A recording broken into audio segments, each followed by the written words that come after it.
Hold me close till I get up. Time is barely on our side. I don't wanna waste what's left. The storms we chase are leading. یہ معاملہ police کا نہیں تھا، کچھ لے دے کر جان چھوٹ جاتی، میں اسی لیے فکر مند تھا۔ بہرحال ابھی میرے پاس سوچنے کے لیے وقت تھا۔ دوسرے دن مجھے بلدیہ کی طرف سے ایک اور تفصیلی خط ملا۔ اس میں کوٹھی کی قیمت 60,000 مقرر کی گئی تھی۔ یہ قیمت تحریر کے مطابق اسسمنٹ کے بعد مقرر کی گئی تھی۔ لکھا تھا کہ میں 28 فروری تک کوٹھی خالی کر دوں اور اس کا معاوضہ بس بلدیہ سے وصول کر لوں۔ میں نے کچھ سوچ کر وہ رجسٹری خط سنبھال کر رکھ دیا۔ 3-4 دن اور گزر گئے، ابھی تک میں کسی نتیجے تک نہیں پہنچ سکا تھا۔ 7ویں دن مجھے عدالت کی طرف سے سمن ملے اور کھول کر رہ گیا۔ نصیر الدین نے میرے خلاف مقدمہ دائر کیا تھا۔ 2 روز بعد مجھے عدالت میں حاضر ہونا تھا۔ وہ وقت میرے سونے کا تھا۔ دن میں سونا میرے لیے بہت ضروری تھا تاکہ رات کو عمل کرتے وقت میرے ذہن پر غنودگی نہ ہو۔ بہرحال قہر و جبراً مقررہ دن سے پہلے میں نے ایک وکیل کر لیا۔ ایڈوکیٹ چودھری سے میں نے صرف اتنا کہا کہ وہ کسی بھی طرح 1 مہینہ گزار دے اور تاریخیں لیتا رہے، مگر اس کے باوجود مجھے پہلی پیشی پر عدالت پر حاضری دینا ہی پڑی۔ خلاف توقع اگلی تاریخ اسی ماہ پڑی، جبکہ عموماً ایسا نہیں ہوتا۔ وکیل نے مجھے تسلی دی کہ آپ فکر نہ کریں، میں تاریخ پڑھوا لوں گا۔ مجھے نہ تو اس کوٹھی سے کوئی جذباتی لگاؤ تھا کہ وہاں پرسکون اصرار کرتا، اور نہ ہی نصیر الدین نے مجھ پر جتنی رقم کا دعویٰ کیا تھا اس کی کوئی پرواہ تھی۔ سارا مسئلہ وقت کا تھا، اور وقت کسی طرح میرے حق میں نہیں تھا۔ اب میرے ذہن میں یہ بات بھی واضح ہوتی جا رہی تھی کہ نصیر الدین کا معاملہ بھی خالی از علت نہیں، اس سلسلے میں بھی میں پارا کا ہاتھ معلوم ہو رہا تھا۔ وہ چاہے جتنا بے ایمان سہی، مگر اتنی دیدہ دلیری کا ثبوت نہیں دے سکتا تھا۔ جو رقم مجھ پر واجب الادا نہیں تھی اس کے لیے دعویٰ دائر کر دیتا۔ بلدیہ کی طرف سے دی جانے والی مہلت پوری ہونے میں 5 دن باقی تھے کہ مسلسل سوچتے آخر میں نے ایک راہ نکال ہی لی۔ اس کا دار و مدار بلدیہ والوں پر تھا کہ وہ میری تجویز پر اتفاق کرتے یا نہ کرتے۔ بہرحال میں نے آخری کوشش کر لینے میں کوئی حرج نہیں سمجھا اور بلدیہ کے دفتر پہنچ گیا۔ مجھے اس افسر سے ملنے کے لیے پورے 1 گھنٹہ انتظار کرنا پڑا، جس سے پہلے بھی میں مل چکا تھا۔ موصوف کسی ضروری میٹنگ میں تھے، میں اس عرصے میں کھولتا رہا۔ بہرحال کسی طرح خدا خدا کر کے اس نے مجھے اپنے کمرے میں بلایا اور قدم رکھتے ہی گویا میرے تن بدن میں آگ لگا دی۔ آپ یقیناً کوئی معاوضہ لینے آئے ہوں گے، یہ کہہ کر وہ رکے بغیر مزید بولا، جب تک بلدیہ کو قبضہ نہیں مل جائے گا ادائیگی نہیں ہوگی۔ میں معاوضہ لینے نہیں آیا، سمجھے آپ۔ میں اپنے غصے پر قابو پا کر آگے بڑھا اور پھر اس کے کہے بغیر ایک کرسی پر بیٹھ گیا۔ پھر کیوں آئے ہیں آپ؟ میرا وقت بہت قیمتی ہے، وہ منہ بنا کر بولا۔ آپ کے قیمتی وقت کا مجھے پوری طرح احساس ہے، لیکن میں بھی گھر سے فالتو نہیں ہوں، کوئی وجہ ہے جو آیا ہوں، بیان کریں۔ میری کوٹھی خاصی بڑی ہے، ظاہر ہے کہ آپ کو سڑک ہی کشادہ کرنی ہے، اور اس کے لیے پوری کوٹھی مسمار کرنا ضروری نہیں، میں نے خود پر قابو پاتے ہوئے کہا۔ پھر یہ کوٹھی کا نصف حصہ آپ کے لیے کافی ہوگا۔ نہیں، اس نے انکار میں سر ہلایا۔ مگر کیوں؟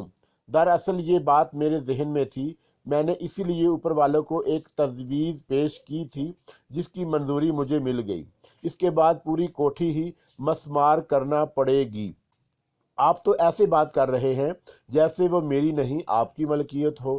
مجھے دوبارہ غصہ آ گیا۔ اگر فی الحال نہیں تو چند دن بعد ہو جائے گا۔ اس کی آواز میں چبھن تھی۔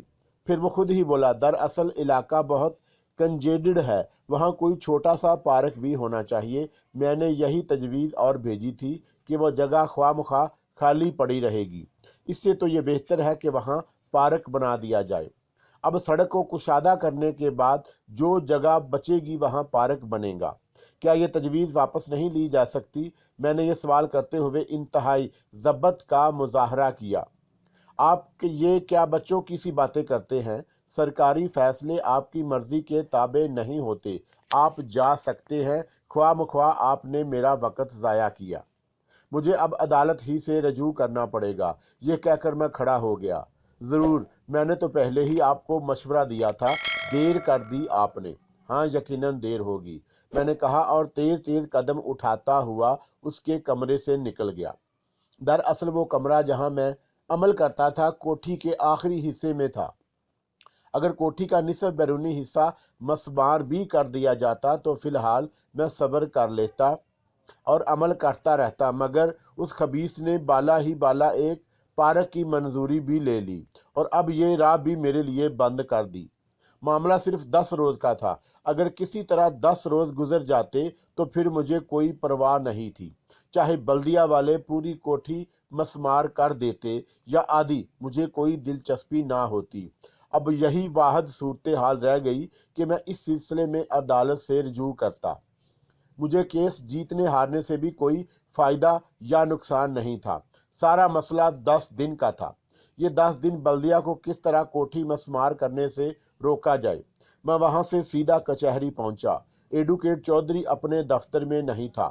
اس کے محرر نے بتایا کہ چودھری صاحب کسی کیس کی پیروی کرنے کسی عدالت میں گئے ہیں۔ مجھے تقریباً پونا گھنٹہ انتظار کرنا پڑا اور اس عرصے میں بہت بیزار ہوا۔ ان دنوں میری نیند بھی پوری نہیں ہو رہی تھی، اس لیے طبیعت میں اور بھی جھنجھلاہٹ پیدا ہو گئی تھی۔ کہیے چودھری صاحب، کیسے آنا ہوا؟ ایڈوکیٹ چودھری نے آتے ہی خوش مزاجی سے پوچھا۔ کیس کی تاریخ تو پرسوں ہے۔ وہ غالباً یہ سمجھا تھا کہ میں نصیر الدین والے کیس میں اس سے ملنے آیا ہوں۔ وہ مسئلہ نہیں چودھری صاحب، میں بولا، وہ تو مجھے معلوم ہے کہ آپ ایک کیس میں نئی تاریخ لے لیں گے۔ پھر وہ اپنی کرسی پر بیٹھتے ہوئے کہنے لگا، کیا کوئی نیا چکر ہے؟ ہاں، میں نے کہا اور پھر اول تا آخر اسے ساری بات بتا دی۔ وہ کچھ سوچنے لگا، پھر ذرا دیر بعد بولا، اس سلسلے میں بلدیہ کی طرف سے آپ کو جو خط ملے ہیں وہ لائے ہیں آپ ساتھ؟ نہیں، اس وقت تو نہیں لایا، میں نے جواب دیا۔ دراصل اس وقت میں بلدیہ کے دفتر سے ہی آ رہا تھا۔ پھر میں نے آج وہاں جانے کی وجہ بھی بتا دی اور بلدیہ والوں نے نئے فیصلے سے بھی آگاہ کر دیا کہ وہ وہاں پارک بھی بنانا چاہتے ہیں۔ بات دراصل یہ ہے شیخ صاحب کہ اس معاملے میں صوبائی حکومت کا ایما بھی شامل ہے اور براہ راست گورنر نے اس سلسلے میں حکم دیا ہے۔ اس لیے وہ کچھ کہتے کہتے رک گیا۔ آپ جو کچھ کہنا چاہتے ہیں کہہ دیں چودھری صاحب، میں نے اسے خاموش دیکھ کر کہا، میں ہر بات سننے کے لیے تیار ہوں۔ اگر صرف بلدیہ کا معاملہ ہوتا تو کامیابی کے امکانات تھے۔ اس کیس میں آپ نے جو صورتحال بتائی ہے اس میں مشکل ہی ہے کہ ہم کیس جیت سکیں۔ یہ میں اس لیے کہہ رہا ہوں کہ آپ کو دم دلاسے نہیں رکھنا چاہتا۔ بہرحال آپ ایسا کریں کہ آج رات کو 7-8 کے درمیان گھر وہ کاغذات لے کر آئیں۔ ممکن ہے کوئی صورت نکل آئے۔ ٹھیک ہے، میں آ جاؤں گا اور آپ کو کوئی نہ کوئی راہ نکالنی ہی پڑے گی، میں نے زور دے کر کہا۔ دیکھتے ہیں، اللہ مالک ہے، آپ آئیں تو صحیح۔ یہ کہہ کر چودھری اپنے محرر سے کسی کیس کے بارے میں پوچھنے لگا۔ اچھا، اب میں چلتا ہوں، میں نے اس سے اجازت چاہی۔ خدا حافظ۔ اس نے میری طرف مسافے کے لیے ہاتھ بڑھا دیا۔ بلدیہ کی جانب سے مجھے 2 ہی خط ملے تھے۔ میں رات کو وہ خط لے کر 7:30 بجے کے قریب ایڈوکیٹ چودھری کے گھر پہنچ گیا۔ میں نے آپ کی کوٹھی دیکھی ہے، ایڈوکیٹ چودھری ایک خط پر نظر ڈالتے ہوئے بولا۔ انہوں نے 60,000 روپے بطور معاوضہ بہت کم لگائے ہیں۔ اسائنمنٹ میں صحیح نہیں ہوا۔ مجھے رقم سے کوئی دلچسپی نہیں چودھری صاحب، میں نے صاف گوئی سے کہا۔ اگر یہ رقم 60,000 کی بجائے 8,000 بھی ہوتی تو بھی میرے لیے کوئی فرق نہ پڑتا۔ میں تو دراصل یہ چاہتا ہوں کہ کوٹھی پر بلدیہ کا قبضہ نہ ہو۔ یہ تو مشکل ہے شیخ صاحب، میں آپ کو جھوٹی تسلیاں دینا نہیں چاہتا، اور یوں بھی آپ وقت بہت کم رہ گیا ہے۔ آپ کو اس سلسلے میں پہلے ہی مجھ سے مشورہ کر لینا چاہیے تھا۔ اس نے انکار میں گردن ہلاتے ہوئے کہا۔ کیا یہ بھی ممکن نہیں کہ صرف چند دن معاملہ ٹل جائے؟ میں نے پوچھا۔ میں سمجھا نہیں، چند دن سے آپ کی کیا مراد ہے؟ اس نے وضاحت چاہی۔ میرا مطلب یہ ہے کہ 10 مارچ تک کوٹھی کو مسمار نہ کیا جائے۔ میں نے عمل کی مدت کو ذہن میں رکھتے ہوئے جواب دیا۔ جہاں تک مجھے یاد پڑتا ہے آپ نے نصیر الدین والے کیس میں بھی شاید اسی تاریخ کا ذکر کیا تھا اور کہا تھا کہ اگلی تاریخ بہرحال 10 مارچ کے بعد پڑھنی چاہیے۔ کیا 10 مارچ کی کوئی خاص اہمیت ہے آپ کی نظر میں؟ کہیں کسی نجومی وجومی نے تو آپ کو یہ تاریخ نہیں بتا دی؟ وہ مسکرا کر بولا۔ ایسی کوئی بات نہیں چودھری صاحب، میں نے مسکرا کر جواب دیا۔ میں نجومیوں کے چکر میں نہیں پڑتا۔ میں نے دانستہ ایک جھوٹ بولا۔ دراصل 10 مارچ کو میں ایک کاروباری معاہدہ کرنے والا ہوں جس کے بعد مجھے بڑی رقم مل جائے گی۔ ظاہر ہے کہ جب ہاتھ میں پیسہ ہوتا ہے تو پھر مسئلہ نہیں ہوتا، آدمی جو چاہے کر سکتا ہے۔ ہاں یہ تو ہے، اس نے میری تائید کی۔ ہاں تو پھر میرا سوال، یعنی 10 مارچ تک ممکن ہے کہ بلدیہ کو کوئی قدم اٹھانے سے روکا جا سکے؟ میں اپنے گفتگو کے آغاز میں ایک بات کہی تھی کہ جس پر آپ نے زیادہ توجہ نہیں دی۔ وہ کچھ سوچتے ہوئے بولا۔ کیا؟ یہ کہ اسائنمنٹ صحیح نہیں ہوا، اس نے جواب میں کہا۔ اس بنیاد پر وقت کو آگے بڑھایا جا سکتا ہے۔ یہ الگ بات ہے کہ آپ کو رقم سے کوئی دلچسپی ہے یا نہیں۔ اسے بہرحال جواز بنایا جا سکتا ہے کہ صحیح قیمت مقرر نہیں کی گئی۔ اگر آپ کہیں تو کیس تیار کرتا ہوں۔ اس طرح کیا آپ کو امید ہے کہ مطلوبہ مہلت مل جائے گی؟ میں نے دریافت کیا۔ کیوں نہیں؟ وہ بولا۔ پہلا کام تو ہم یہ کریں گے کہ اس سلسلے میں عدالت سے اسٹے آرڈر لے لیں گے، اس کے بعد اسائنمنٹ کی درخواست دیں گے۔ اسائنمنٹ میں بہرحال اتنا وقت تو گزر ہی جائے گا، یعنی یقینی طور پر کچھ نہیں کہا جا سکتا۔ وقت سے پہلے کیا کہا جا سکتا ہے؟ ظاہر ہے قیاس ہی ممکن ہے۔ اگر انہوں نے 10 مارچ سے پہلے ری اسائنمنٹ کی کارروائی مکمل کر لی تو؟ آپ تو ناحق گھبرا رہے ہیں شیخ صاحب، وہ ہنسا۔ ارے بھائی، کوئی ضروری تو نہیں کہ ہم اسائنمنٹ کو قبول ہی کر لیں، اس پر بھی تو اعتراض داخل کیا جا سکتا ہے۔ یہ عدالتی معاملات ہیں، وقت کو کس طرح ٹالا جاتا ہے اس کے 75 طریقے ہم لوگوں کے پاس ہیں۔ نتائج کیا نکلتے ہیں کیا نہیں، اس سے تو بہرحال آپ کو کوئی دلچسپی نہیں، صرف وقت ٹالنے ہی کا تو معاملہ ہے۔ وہ آپ مجھ پر چھوڑ دیں، یہی تو ہوگا، تاکہ ہماری درخواست خارج ہو جائے گی، ہم کیس ہار جائیں گے، جس کے لیے آپ پہلے سے تیار ہیں۔ پھر فکر کی کیا بات ہے؟ تو پھر ٹھیک ہے چودھری صاحب، آپ کیس تیار کریں، میں نے طویل ہنسی لے کر کہا۔ پھر آج ہی رات مجھے تیاری کرنی پڑے گی۔ یہ کہہ کر اس نے میز کی دراز کھولی اور وکالت نامہ نکال کر میرے سامنے رکھ دیا۔ اس پر دستخط کر دیں۔ میں نے وکالت نامے پر دستخط کر دیے اور پھر اس کی فیس بھی ادا کر دی۔ وہ مہنگا وکیل ضرور تھا، مگر اس نے پوری طرح مجھے مطمئن کر دیا تھا۔ اس نے بہرحال اس وقت میرے ذہن میں سے ایک بڑا بوجھ ہلکا کر دیا تھا۔ اب صبح 9:30 بجے کچہری آئیے گا، اس نے چلتے وقت مجھ سے کہا۔ بہتر ہے، میں نے جواباً اس کی طرف مسافے کے لیے ہاتھ بڑھایا اور اٹھ کھڑا ہوا۔ دوسرے دن بے مجبوری مجھے پھر نیند کی قربانی دینی پڑی اور میں وقت پر کچہری پہنچ گیا، حالانکہ میری آنکھیں نیند سے بوجھل تھیں۔ پھر جب ایڈوکیٹ چودھری نے اسی روز عدالت سے اسٹے آرڈر حاصل کر لیا تو مجھے سکون ہوا۔ اب بلدیہ فوری طور پر میری کوٹھی کو مسمار نہیں کر سکتی تھی۔ چودھری نے اسائنمنٹ کی درخواست بھی اسی دن دے دی اور اس بنیاد پر اسٹے آرڈر بھی ملا تھا۔ جزوی طور پر میں پارا کا یہ حربہ ناکام ہو چکا تھا۔ اس کے باوجود نہ جانے کیوں میرا دل کچھ مطمئن سا نہیں تھا۔ ہر لمحے مجھے یہ دھڑکا لگا رہتا تھا کہ خدا جانے کب کیا ہو جائے۔ اسی فکر نے میری صحت پر برا اثر ڈالا تھا۔ میں تو پہلے ہی زیر علاج تھا اور دواؤں کے بل پر چل رہا تھا۔ ان واقعات نے اور مجھے توڑ کے رکھ دیا۔